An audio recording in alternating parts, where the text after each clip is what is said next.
Today's daf yomi is Makkos daf. Hey, Makkos 5. Today's daf yomi is dedicated for Shmir for the Chayalim, Matzal for Shvim, and Yeshua for Am Yisrael. So we're going to start on top of Hey Amud Aleph, and the Mishnah says this is the daf yomi for the first day of Pesach. The Mishnah says Mishalshin b'mamon ve'em Mishalshin b'Makkos. Mishnah says we divide up the money but not the lashes. What is this the case? So let's say a person testifies that he owes his friend 200 zuz, and then they discover that in fact these witnesses are false witnesses. So Mishalshin b'neim, they divide up the money. But let's say he says that the false witnesses testify that he's liable for lashes, and then they're discovered to be zomamin. Each one gets 40 lashes, meaning to say that we divide up the money, they split the cost of the money, but we don't split the cost of the lashes. So the Gemara says, what's the source for this idea? Amar Abaye says, Nemarasha b'chayve Makkos. Abai says that it says Rasha by Chayva Malkios. It says the word Rasha by lashes because it says in Bina Kosa Rasha, V'nema Rasha by Chayva Misus Bezdin. It says Rasha by the people who are liable for death from heaven. Ma, because it says in the pasuk, Rashi says Asher Rasha Lamus. So just like you can't put somebody to death halfway, so too you don't give them lashes halfway. That's the explanation of Abai. Rava gives a different explanation. Rava says we need to be exactly like you tried to do to your friend, and it's not the case. So Gemara says, no, Mamo Nami. Well, isn't that the case also? That money would also be the same. So Gemara says, Mamo Mitzdaref.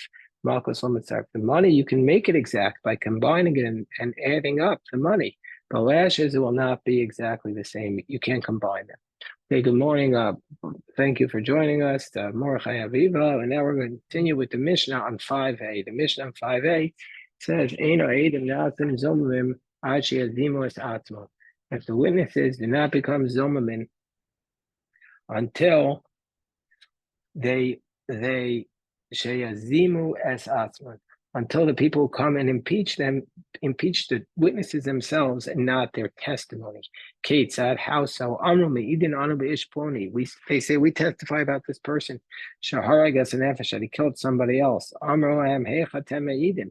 can you testify? Sharei neragzeh oa neragzeh oa horagzeh haya imanu oso ayom b'makom ploni. Either this man who was killed or this person was with us on that day in a different place. Ein elu zomin. That's not considered Adam zomin because they're the second set of witnesses not testifying about the witnesses themselves, but is testifying about the facts. Let's say the witnesses say, but they say, how can you be witnesses? You were with us that day in a different place. Then they are considered zomim and they're killed as a result of it because there it's impeaching the testimony, the witnesses themselves. So let's say a third set of witnesses comes and impeaches the second set, and then a fourth set impeaches the third set, and all of them will be killed, meaning to say all the 100 groups will be killed. So because the Torah believes that the Mazimim, the Torah believes the ones who come afterward and say you could not have testified because you were with us in a different place. So then all of them, all this entire group, all the 100 groups will be killed.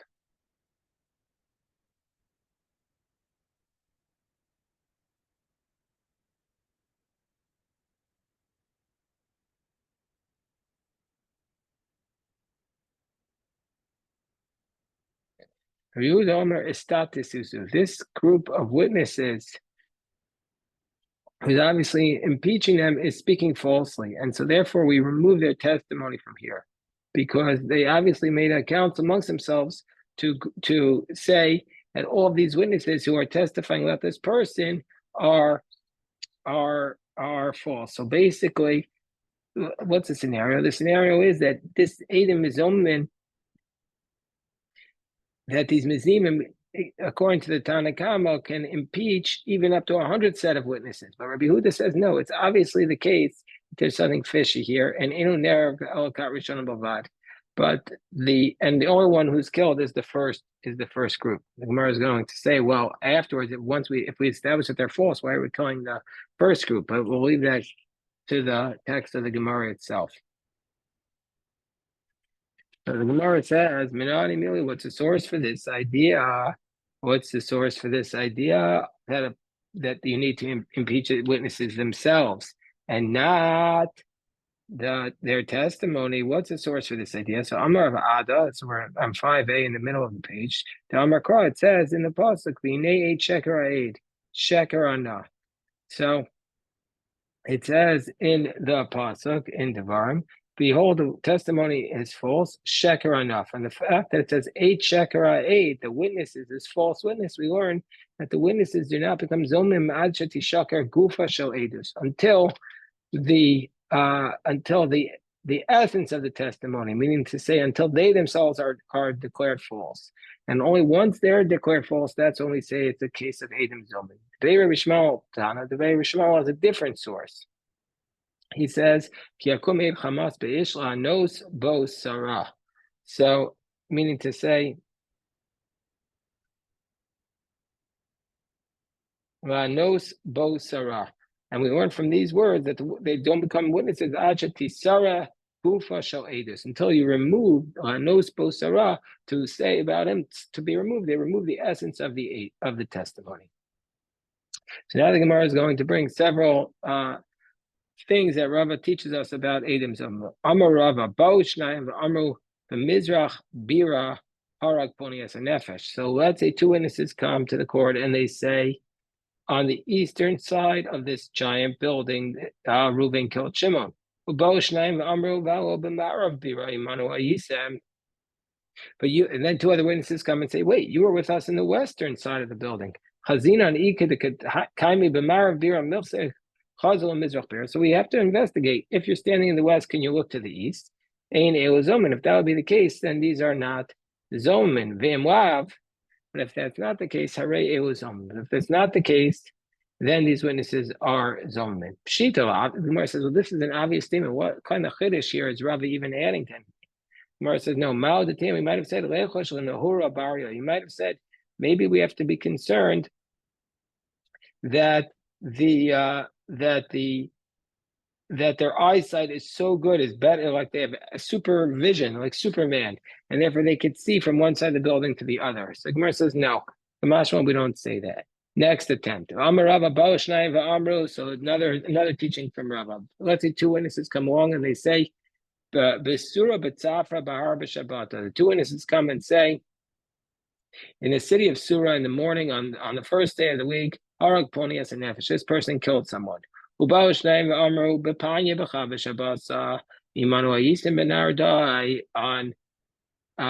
the evening of Sunday, you were with us in Nardai. So Chazina, we have to see then we have to see if in the morning to the afternoon a person can travel from Surah to Nardai. And lo ayu zomin. If that's the case, then they wouldn't be zomin. They love, but if they can't make it, then they're edim zomin. Have a zomin. So the Gemara says, well, this is obvious, pshita. So the Gemara says, Mao the tema lechosh legama parcha. You might say, do we have to be concerned about a flying camel, that they jumped on a flying camel? Kamashma, we don't have to be concerned about that. So this is a little bit of a difficulty because we remember we had the Gemara in Yevamos, which says we do have to be concerned about a flying camel with respect to a get. That a person jumped on a flying camel. So therefore, and so the Tosas Shantz raises this question, and he says that you really should be strict out of a doubt. And so therefore, in the Yevamos, it's referring to with respect to whether a get took place, we're saying we can't be established a get because there's a concern he came on a flying camel. But here, to kill the defendants, we're not going to assume that they came through on a flying camel. But Tosashan says we wouldn't be able to put the witnesses to death in these circumstances because maybe they came on the flying camel. So that's what the Tosashan is saying. And it's a little bit difficult. The flying camel, I just want to add that maybe Eliyahu Navi is coming in on a flying camel on Pesach. This is the Daf Yomi for the first day of Pesach. Maybe Eliyahu Navi is going to arrive on a flying camel. If they, I'm sorry, say it again. If they produce, I mean, if they testify that they did fly, that they did have some unusually fast means of transportation, would that be considered? I mean, do they have a yeah, obviously that's you know that's how we're talking about. We're talking about some kind of transportation that we had never even imagined, like a flying camel. Like if he claims, "Oh, I got here on that," what was it? There, I think a few years ago, like they were talking about this type of thing where you just jumped in like a little caboose in Baltimore and you took like a tunnel straight to New York, like you got there in a half hour. Like you say, I came here like that. Yeah. It's like the same. Amar Rava Bo Shnayim, next case, Amar Bahar B'Shabbat Harak Ponius and Nefesh. And they said on the first day, the first day, this person killed the person. They said, you were with us on Sunday. So Reuben and Shimon say that Levi killed somebody on Sunday. Then two other witnesses come and say, no, you were with us on Sunday, but he killed him on Monday. Not only that, they say actually he killed him on Friday, and so therefore he was already dead. Nevertheless, we're going to kill the first set of witnesses. This is the astonishing thing. Even though we know that this person who they testified about was a murderer, still at the moment that they did the testifying, he was not actually sentenced to death yet. So that's like we talk about due process. So like people are entitled to due process. This is the ultimate statement that if you try to pervert the process by giving this testimony, we were going to kill the false witnesses. The Gemara says, "My kamashma." But what is actually the novel teaching in this law? Tanina, didn't we learn this explicitly in the next Mishnah where we say Lefikach nimtzais achas me'en zomames shehu ve'ein neragin v'ashniya petura. Now we're talking about a case where there are there are several sets of witnesses that testify about somebody's liable for death, and they can't see themselves. And we view them as two separate witnesses. So if one of them is found to be zomin, then they're killed, and the second one is exempt. And so we see from here that even in a case where they're sentenced to death, where the defendant is ultimately sentenced to death, the Eidim Zomin can be also sentenced to death. Gemara says, no, we are going to need this. Rava's statement is not a chiddush. The only reason why he said it to us is to teach us the next clause. I'm just going to mute everyone because I hear some background. So it's just to teach us the next clause, what does he say in the next clause? Bo shnayim v'amru b'chaba shabasa nigmardino. Bo shnayim v'amru b'chaba shabasa imanu ayisem. Ela be'arav Shabbos nigmardino shenaponi v'od afilu amru b'trei b'shabasa nigmardino shaponi ein ehu neragin debiina dekamasadi gavra barkatoi. So he said, no, Rava's chiddush was about this next clause where two witnesses came along and said, on Sunday, this person was sentenced to death. And then two others say, no, on Sunday you were with us, but on Friday he was sentenced to death. And not only that, even if they say on Monday he was sentenced to death. And so, nevertheless, these are ein ehu neragin. They're not going to be killed. To be the kamisana gavra barkatola, because when they came and they testified on Tuesday, this person was liable for death at that point, meaning to say in that case where the person had been sentenced to death by the time these false witnesses came and testified, then when the time the Mezivim came and testified about the false witnesses, then we're not going to hold them accountable. And so too, it's the same law with respect to kanas, punitive damages. We've already had this in our tractate several times.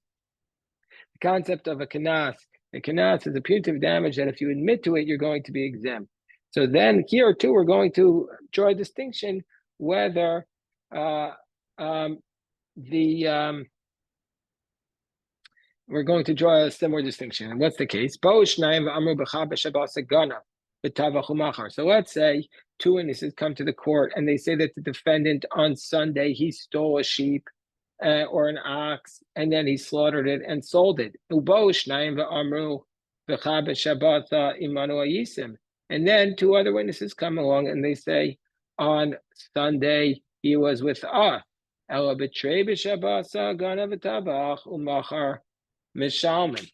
then they said, they come along and they say, listen, on Sunday you were with us, you couldn't have testified, you couldn't have seen it, but nevertheless, on Monday, this person sold it and stole it and slaughtered it. Then the false witnesses have to pay. Because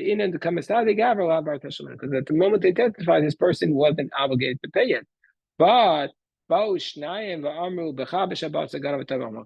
if two witnesses came along and say, on Sunday, this person stole and slaughtered and sold, and then his case was decided, meaning to say they adjudicated him and they said you have to pay the 4 or 5 time penalty. And they said you couldn't have done it on Sunday. But it was on Friday that he did it.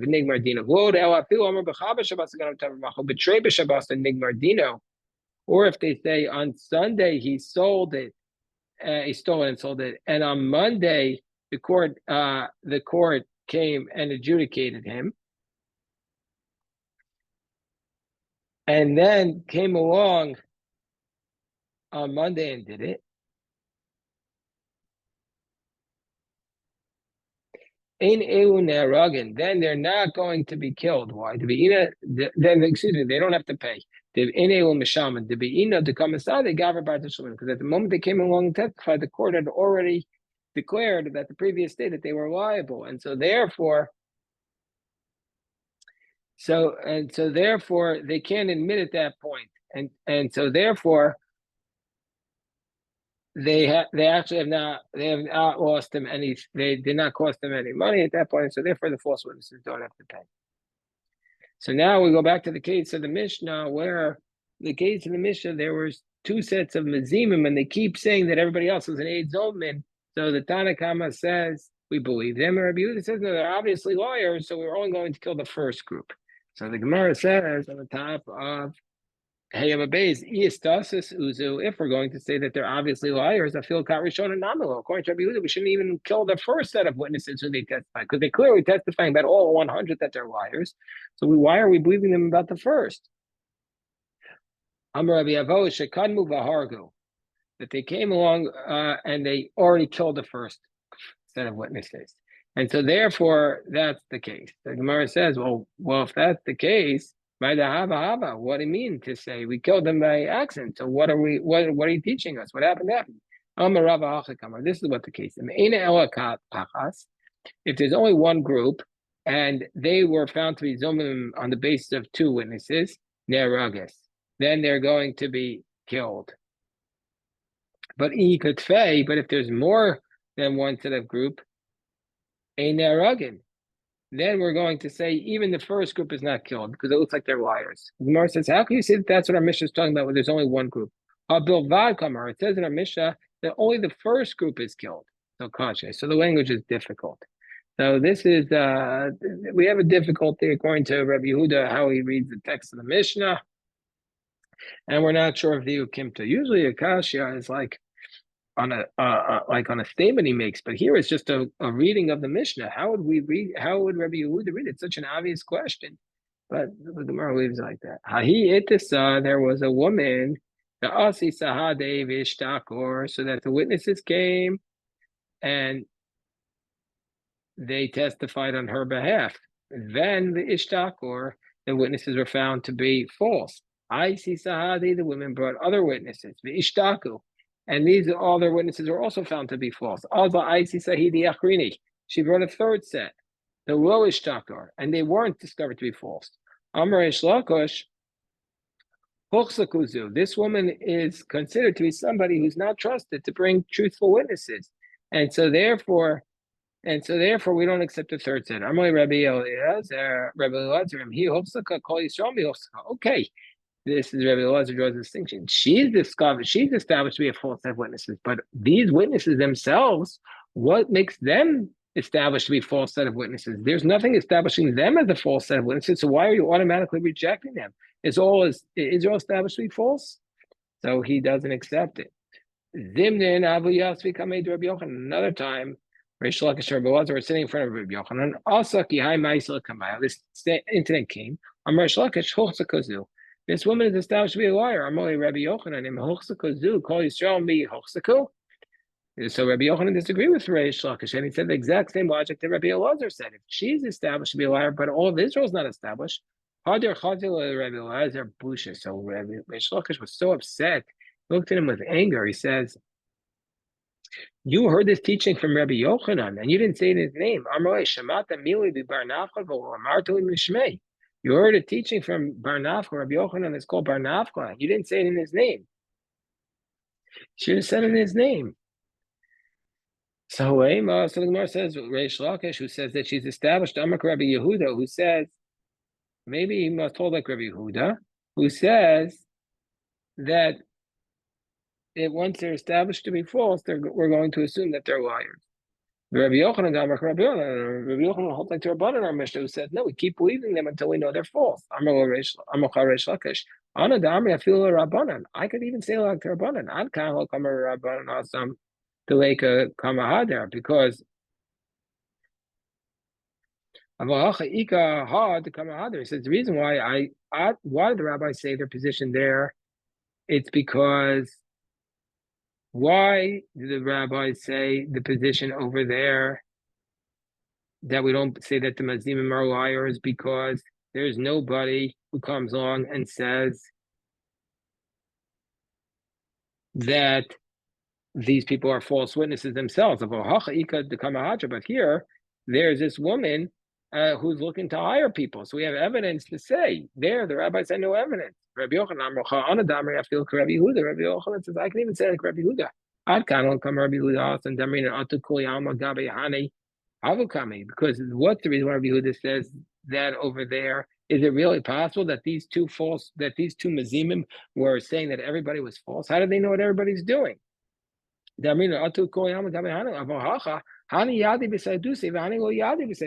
say that this next set of witnesses new testimony, whereas the first one didn't. So it's a totally different scenario. So now we're up to the next Mishnah. The witnesses did not become Zomim.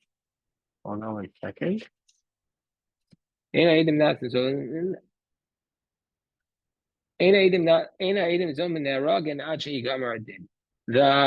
The witnesses who are Zomin are only going to be executed once the case was actually decided, because before it was decided, they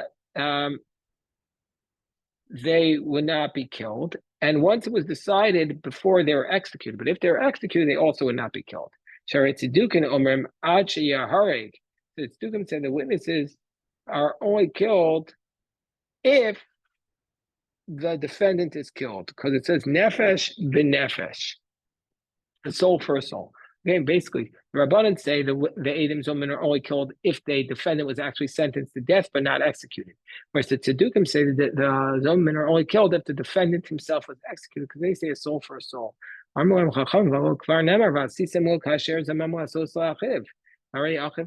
says like he tried to do to his brother's brother still alive. Why does it say a soul for a soul? I might think that you execute the Zomin from the moment the court accepted their edus. And Tamomer nefesh b'nefesh in their raginachi gamaradin. They're only executed once the case has been decided. Gemara says, Tana beribi omer beribi taught lo hargo neragin harago ein neragin. This is one of the unique laws of the Eidim Zomin, that if the defendant is not killed, then the court is killed. But harago, but if the defendant is killed, then ein neragin. Then the Eidim Zomin are not killed. Meaning, say the Eidim Zomin are only killed if the defendant is not yet killed, but sentenced to death. But if the defendant would actually be killed, Eidim Zomin are not themselves executed. So that's what that's what Baribi taught. So Amar Aviv Bini Rav Kalvachomer, who isn't it a logical argument that if they just tried to get him killed, they should be killed, but if he's actually executed as a result of their forced testimony, he should be killed. Amarlo, no, we don't. We don't learn out logic from we don't punish people on the basis of logical kavachomer. Tanya isha sherikach achoso bas avivu bas imo. It's good, and I'll prove to you that you don't punish on the basis of kavachomer. It says a man who will take his sister bas avivu bas imo, and will be with his sister. Ein li ela bas aviv shel bas imo. I only know that he gets kares for being with his sister if she's the daughter of his father and not the daughter of his mother, bas imo shel bas aviv, or the daughter of his mother and not the daughter of his father, bas imo bas aviv minayin. If she's his full sister, not his half sister, how do I know it gets kares? Tam omer ach ervas achoso gila. So there's a verse, but it should be obvious. Actually, Yomar. Why do we need a verse to tell us that if there's a pasuk that says if you're with your half sister from your father and mother, you're liable for kares for sure if she's your full sister. So why do the verses tell us? Im anish shabbat aviv shlo basimo basimo shlo basav basav basimo will call shekain. So we see from here we don't punish you as the basis from a kal chomer. So Gemara says onesh shamanu azar minayin. Okay, we learn from here that we don't punish, but how do we know that? We can't learn out a prohibition also from a kal chomer. Talmud Omar, the pasuk says, it says in the pasuk, "Ervas achotcha bas avicho bas imecha, Eliyahu bas aviv shel bas imo bas imo shel bas aviv bas imo minayin." Talmud Omar, "Ervas ish savicha moed savicha achotcha." But here too, we could have learned that. Actually, Yomar yesh li minadin. Ma'am, who's our bas ima shel bas aviv shel bas imo bas aviv bas imo lo kol shkein. If it's his half sister is prohibited for sure, it's his full sister. So it's proof that you can't discover prohibition from a logical argument. The Gemara says, Makkos. We had learned in the Mishnah that if a person testifies falsely, they're only going to be executed if the case was decided. It was a Gemara din, it was a ruling, but how do we know? Also by lashes. Tamoma Rasha. It says we learned out from the Gzerah the word Rasha. It says the word Rasha. In Makkos Rasha, Shehu Rasha Amos, and in Makkos Rasha we compare it. Chayve Golios Minayin, Asi Rotzeach. We learn out by Gzerah from the word Rotzeach, murderer, because it says by death, Otikhu Kufra Nefesh Rotzeach, and by going into exile to study of refuge, Anusham Rotzeach. Tanya Rabbi Yehuda ben Tabai, Arab ben Achama, and will harabti Eid Zomim. Says, I promise you, meaning you say, Arab ben Achama, I won't have the ability to see the Nachama, to see the redemption, if it wasn't the action, just like I said, harabti Eid Zomim. Let's say I killed in the court that there was the following action. I was in the court and we killed an Eid Zomim. The following thing happened. And the only reason why I killed him was to prove that the Tzedukim are wrong. The Tzedukim say the Eid Zomim is only killed once the defendant is killed, but I killed him to prove that the Sadducees were wrong.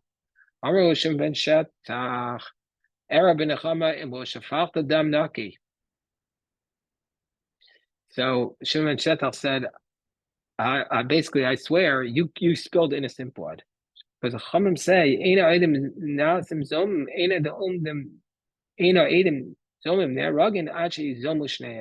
until both of the witnesses are the Eidim Zomim are not killed until both sets of witnesses are found to be Eidim Zomim. And they don't get lashes until both of them are found to be Zomim. And since in this action only one of them was found that you spilled innocent blood. Miyad kibo of Rabbi Yehuda ben Tabai she'eno mora halacha al pnei Shimon Shetach. Yehuda ben Tabai accepted upon himself that he would only give a teaching in front of Shimon Shetach. Chol yamav shel Rabbi Yehuda ben Tabai al mishtatech al kibro shel oso ha'ed. In all the days of Rabbi Yehuda ben Tabai, he was going down and he was throwing himself on the grave of that witness. Vayakol nishma, and they were hearing his voice. We don't know whose voice was being heard. Everybody thought to say it was the voice of the one who was killed. He was upset that he was killed improperly. So Shimon Shatach says, no, my voice. He says, my voice you hear. Because tomorrow I'll die and you won't hear this voice anymore. No, that's not a proof because maybe maybe you went up to court. Maybe he brought you to court, and now you're up in the court in the heavenly court. Rinami Payusi, or maybe you appeased him, and so therefore we're not hearing his voice. So it's not a proof that it's your voice. But you see this case, this person who he was crying about had done something wrong. He had testified falsely that this person killed somebody. But he just wasn't supposed to be executed because he did it by himself, not with a second set of witnesses. But he was a terrible person. And still, for the rest of his life, Yehuda ben Tabai was lying on the grave of that witness. Okay, this is today's daf. It was such a powerful daf. And now, God willing, at noon, now if my calculations are correct, this is the daf for the first day of Pesach. So at noon, we'll do the daf for the second day of Pesach. And then I think that's correct. Hold on, let me check.